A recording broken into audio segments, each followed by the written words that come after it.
In today's digital age, cybersecurity is of paramount importance as we use the internet for various activities such as booking a hotel room or ordering dinner. Unfortunately, there are devices and access points that create a fertile ground for hackers to exploit vulnerabilities and engage in cyber attacks. The three main activities in cybersecurity that we need to protect against are unauthorized modification, unauthorized deletion, and unauthorized access. Cybersecurity comprises of both cyber and physical security measures that help prevent unauthorized access to data centers and computer systems. Mitigating cyber attacks and protecting against data breaches and identity thefts are also high on the priority list. Confidentiality, integrity, and availability, CIA, form the pillars of security, and most security policies followed by organizations follow these principles to maintain the confidentiality, accuracy, and trustworthiness of sensitive data. It is crucial to identify vulnerabilities as it helps in ensuring the continuity of systems in the face of any potential attack. Vulnerabilities refer to weaknesses in a system that can be exploited by a threat. Threats can be unintentional,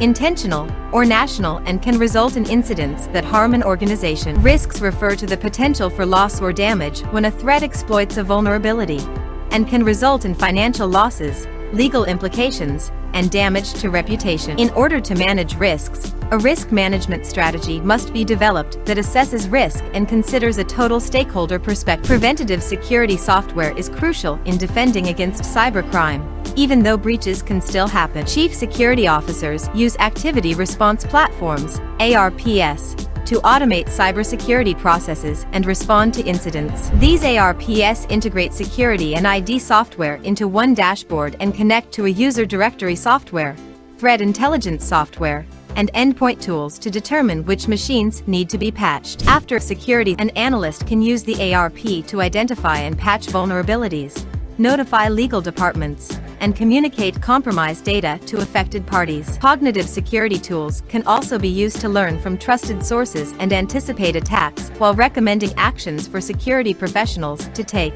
In conclusion, cybersecurity plays a significant role in keeping our data and organizations safe from cybercrime. Protecting against any potential attacks is of utmost importance and requires the development of a robust risk management strategy. Along with preventive security software, activity response platforms and cognitive security tools can assist in incident response, vulnerability identification, and threat mitigation.